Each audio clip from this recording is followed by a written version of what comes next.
Olá, bom dia a todos, espero que estejam todos bem. Estou aqui só para fazer um apanhado daquilo que foi os resultados da vossa primeira atividade, dos vossos trabalhos. Era para ter escrito, mas acabei por optar por fazer um pequeno vídeo a dar algumas indicações daquilo que era pretendido nas várias questões e falar um bocadinho também daquilo que foram os trabalhos que me foram entregues, porque tive aqui muitas diferenças entre trabalhos, entre aquilo que foi apresentado. É normal, estão a trabalhar de forma individual, mas é só para fazer até algum enquadramento, até pela própria diferença que depois acabam por ser as notas. Não vou falar em nomes específicos, mas vou fazer aqui um apanhado. Também referir que houve muita gente que não entregou esta primeira atividade, por isso tenham atenção, porque realmente é permitido não fazer uma das atividades, mas vejam, não se descuida nas seguintes. Olha, vou então falar já da primeira questão. Eu acabo por imprimir, gosto de imprimir tudo porque por muito que também seja ambientalista, acho que há coisas que eu gosto de ver, de sublinhar, de fazer anotações, pronto, de ter aqui a minha forma também de me orientar, até para ser justa naquilo que é a correção. Eu atribuo sempre cotação a cada uma das questões e vou definindo aquilo que é cotado em cada uma delas. Ora, na primeira questão que vos era colocada, era para fazerem a distinção entre aquilo que era um acidente de trabalho, um incidente, e por lápis meu, reconheço, coloquei lá depois novamente acidente. Não era isso que eu queria colocar, não foram de todo penalizados por isso. O que eu queria colocar era o quase acidente. Vi que houve inclusive alguns alunos que colocaram a definição de quase acidente e era isso efetivamente o que eu pretendia, que era que vocês fizessem a distinção entre o acidente, o incidente e o quase acidente. Começo já por referir, esta questão tinha 4 valores, em que dei 3 valores para a parte daquilo que era o conceito de acidente de trabalho e 3 valores para o acidente de trabalho, onde eu queria que vocês me focassem. Bastava ir à lei, retirar o conceito de acidente de trabalho, teriam era que colocar também as suas extensões, ok? Porque as suas extensões também são muitas das vezes aquilo que faz com que aquele acidente, que pode não ser aquele acidente típico no local e no tempo de trabalho, mas que acaba também por ser considerado como tal. Por isso aqui eu iria avaliar quer o conceito de acidente com as suas respectivas extensões porque lhe estão acoplado. Nem toda a gente colocou as extensões, muitos colocaram só a parte de uma definição. Na parte do incidente, muitas pessoas abordaram que realmente era algo que não era tão gravoso, mas esqueceram-se de um pormenor importante, que é a questão dos danos materiais. Uma das grandes distinções que existe entre o acidente e o incidente é o facto do acidente implicar danos físicos e o incidente implicar só danos materiais. Na parte do quase acidente, que efetivamente depois acabei por não cotar porque realmente faltou-me o quase na questão, é algo que está na iminência de acontecer, que não chega a acontecer, mas que nos é extremamente importante até na parte dos registros, para depois fazer aqui uma avaliação de porque é que foi um quase e não chegou a ser um acidente. Porque realmente, como o bom português diz, é sempre por uma questão de sorte, ou porque realmente a empresa já tinha adotado uma série de medidas de prevenção que fez com que aquilo não se tornasse acidente e fosse só um quase. Por isso, há aqui uma necessidade e uma grande importância também nesta análise. Depois, outra das questões que eu aqui referia também era para me darem a indicação daquilo que seria a importância dos registros. E aqui tinha também um peso de 3 valores. Nesta importância dos registros, aqui já houve, não foi tão clara a forma como vocês abordaram esta questão. Aqui prende-se com implementar um documento simples dentro da empresa, onde seja referido aos trabalhadores a importância do mesmo, porque é que eles o devem de preencher, fomentar aqui um bocadinho da cultura de segurança, consciencialização por aquilo que vai acontecendo, acabar por ser também uma forma de possível investigação depois para os técnicos, porque é muito estranho quando nós às vezes chegamos a empresas e eles nos dizem não temos acidentes de trabalho, onde se for preciso durante uma hora que nós estamos no local, acabamos até por presenciar pequenas situações. porque a cultura de segurança falha ainda muito e acaba por só ser, muitas das vezes, registado aquilo que é necessário fazer a participação ao seguro. E nós aqui é importante registarmos os quase, os incidentes e os acidentes. Por isso, também aqui a parte como uma forma de investigação também, de consciência, de cultura, a parte também de caráter legal, no sentido de se houver necessidade de fazer uma participação, tem tudo registado, até porque depois há um relatório único no final do ano que terá que ser preenchido e que reflete também aqui os dados da sinistralidade. Por isso, há aqui muito boas formas de implementar este registro e de lucrar com esta implementação. Até muitas das vezes, e em especial nas situações de quase acidentes, ou acidentes com pouca gravidade, que acontecem numa altura, mas que ninguém presenciou, mas que à partida não parece não ser nada, e depois acaba por a dor agravar, acaba por haver uma infecção, e depois 2 ou 3 dias ou uma semana mais tarde é difícil explicar à entidade patronal que aquilo teve uma relação com algo que já se passou há um tempo atrás. Por isso, se houver algum documento escrito, às vezes é mais fácil aqui de comprovar que não estamos a inventar, porque nós temos empresas onde muitas das vezes é à segunda-feira que os trabalhadores se queixam que tiveram alguma coisa na sexta ou na quinta. E depois há sempre aqui um clima de desconfiança. Foi efetivamente no local de trabalho ou foi durante o fim de semana? Por isso, estas seriam aqui estas primeiras questões. Começo já por referir que houve 2 alunas que não fizeram nenhuma destas questões. Okay?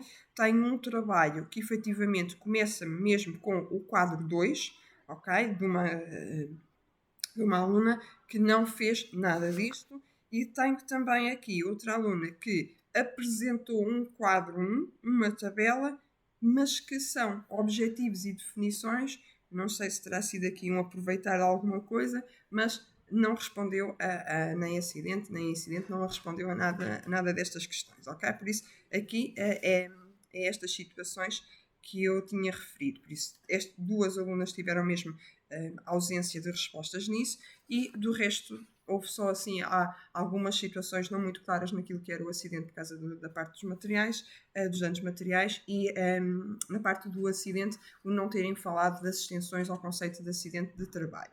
Passando para a questão 2, que eram as obrigações do trabalhador.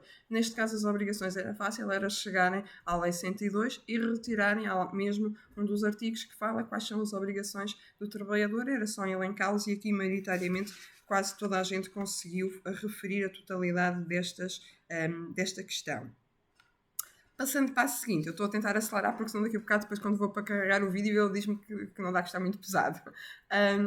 A outra questão eram os princípios gerais. Ora, nestes princípios gerais já houve aqui um bocadinho mais de dúvidas. Porquê? Porque vocês foram buscar aquilo que era anterior à Lei 3 de 2014. Antigamente os princípios gerais eram 9, neste momento os princípios gerais são 11. Okay? E se vocês verificarem, grande parte de vocês, ou a maioria, porque só houve uma pessoa que efetivamente colocou os 11 princípios, a maioria colocou 9, mas houve ainda quem me colocasse 5, quem me colocasse só 7 e quem me colocasse só 8 princípios, ok? Por isso, na realidade, eles são 11 princípios, por isso aqui eu iria fazer a divisão entre a colocação dos 11 e a explicação do que é que estes 11 princípios quereriam dizer. Neste caso, esta pergunta tinha uma cotação de 6 valores, ok? Depois, passando para a questão seguinte do quadro, no conceitos, dos vários conceitos que eram aqui abordados, era fazer uma definição de ergonomia. Nesta definição de ergonomia poderiam pegar por 1001 definições que existem, desde que referissem qual era então a que estavam a abordar, ou quanto muito referir que a ergonomia é a adaptação do trabalho ao homem, ok? Esta é o mais básico, é o mais simplista que existe desta definição. Houve quem colocasse exatamente o contrário. Eu sei que na realidade é isso que nós fazemos, mas a definição em si é a adaptação do trabalho ao homem e não do homem ao trabalho. Implicava aqui neste conceito falarem também um bocadinho daquilo que se pretende com a ergonomia, nomeadamente aumentar a produtividade, os níveis de eficiência, os níveis de conforto, de satisfação do trabalhador, diminuindo também aqui tudo o que é as situações de dores e situação de trabalho pesado, e que a ergonomia trabalha muito com as disciplinas do foro também médico, anatomia, fisiologia, antropometria, que vai analisar aquilo que é as nossas capacidades físicas nos nossos segmentos corporais, como é a parte da antropometria, por causa até da dimensão de um equipamento de proteção individual, por exemplo, ou a parte da fisiologia, quanto tempo é que nós conseguimos estar a fazer, quanto tempo é que os nossos órgãos conseguem estar a fazer uma determinada tarefa, a observar, ou por exemplo no frio, ou até numa simples trabalho contínuo sem fazer uma paragem, por exemplo, para ir a uma casa de banho, seja o que for. Por isso, isto eram os pontos a abordar aqui nesta questão da ergonomia. Depois, na relação entre ergonomia, fadiga e traumatismo, aqui uns abordaram, outros nem tanto. Outros foram pagar só na parte da fadiga, em termos de traumatismo, fadiga física, esqueceram-se aqui um bocadinho das questões mentais, ok? A ergonomia trabalha muito a parte da fadiga mental e a parte da fadiga física, e aqui houve muitos que se esqueceram de envolver de que forma é que a ergonomia também estava relacionada com as questões da fadiga mental. Depois, a outra definição era a influência do meio físico sobre o organismo. Achei engraçado que aquilo, como estava o quadro trocado, houve quem fizesse foi uma pessoa que fez isto por 2 vezes. Acabou por escrever o mesmo, porque efetivamente era o mesmo, simplesmente o texto era partido. Nesta questão, o que é que eu aqui pretendia, a Maria conseguiu falar disso, que era envolver aqui a componente física. Não era física de esforço físico, era físico de agentes físicos. Ruído, iluminação, vibrações, ambiente térmico, radiações, que era de que forma é que estes fatores causariam aqui incomodidade, causariam desconforto, poderiam levar inclusive a situações de acidente. Sendo que nós aqui temos que pensar que estes ambientes físicos, estamos a falar de ergonomia, não estamos a falar de métodos quantitativos. O que é que eu quero dizer com isto? Em termos ergonómicos, estamos a falar de uma situação que leva à incomodidade, que leva a situações de stress, de mal-estar, mas não vai levar a doença profissional, ok? Quando falamos de doença profissional, por exemplo, doença profissional associada à parte do ruído, ou à parte dos produtos químicos, das poeiras, das vibrações, aí já estamos a falar dentro de uma área da higiene do trabalho, dentro dos agentes físicos, ok? Aqui seria abordar, como vocês referiram, mas havendo sempre aquela salvaguarda que aqui é numa questão de incomodidade, não de doença profissional, ok? Depois, a última questão eram os fatores de risco na movimentação de cargas. Aqui era indicar então 4 fatores de risco. Falaram que efetivamente as cargas estão muito associadas àquilo que é a penosidade do esforço em si, mas nós temos que aquilo que era pretendido era o que é que são os fatores de risco que causam aqui sequelas em termos de uma movimentação. Não podemos esquecer que é tudo que é um meio envolvente, os riscos inerentes ao meio envolvente onde a tarefa é feita, o esforço físico exigido da própria tarefa, aquilo que são depois também aqui as características da carga e as características individuais de cada um. Muitos aqui não focaram estes 4 pontos. Há um dos alunos, lembro-me que focou 3 deles, que referiram os exemplos, mas por isso era focar a parte dos riscos inerentes ao meio envolvente, à tipologia da carga, à tipologia do esforço físico da tarefa em si e das características individuais. Por isso, isto era o que era aqui para abordar.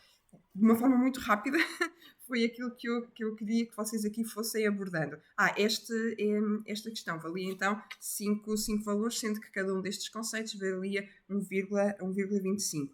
Fazendo aqui um apanhado daquilo que foram as anotações que eu fui referindo nos vossos trabalhos. Por isso, tenho então 2 alunas que não fizeram de todo a primeira parte do conceito de acidente de incidente e da importância dos riscos.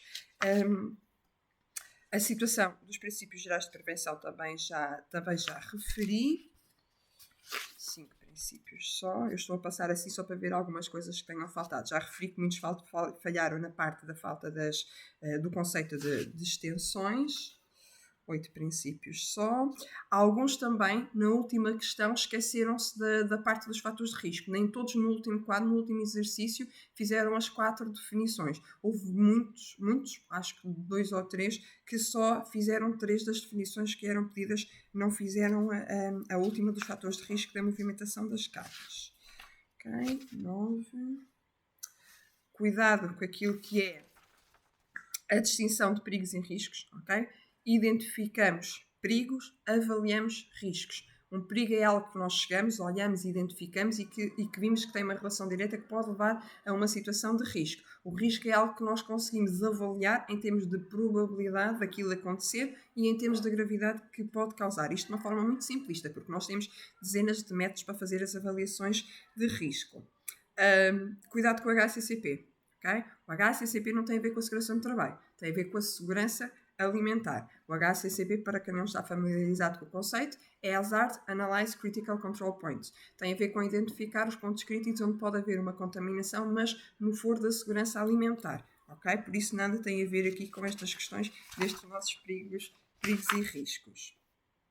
Outra das coisas também, a bibliografia toda é válida, toda tem a sua validade, só peço especial atenção quando consultam documentos brasileiros. Isto porque o Brasil está muito avançado em relação a nós, a muitas partes técnicas, a muitas partes de investigação, até em termos legais. Okay? Há, por exemplo, na parte da medicina no trabalho, eles já têm uma bateria de testes obrigatórios em termos de exames médicos para determinadas atividades profissionais, nós não. Okay? Agora, quando vão buscar informação, a bibliografia brasileira, tentem ver se não é algo que não bate certo com aquilo que é a nossa legislação, ok? Por mais que eles possam estar evoluídos em algumas investigações, tudo aquilo que para nós teve caráter legal, nós temos que nos reger pela nossa legislação.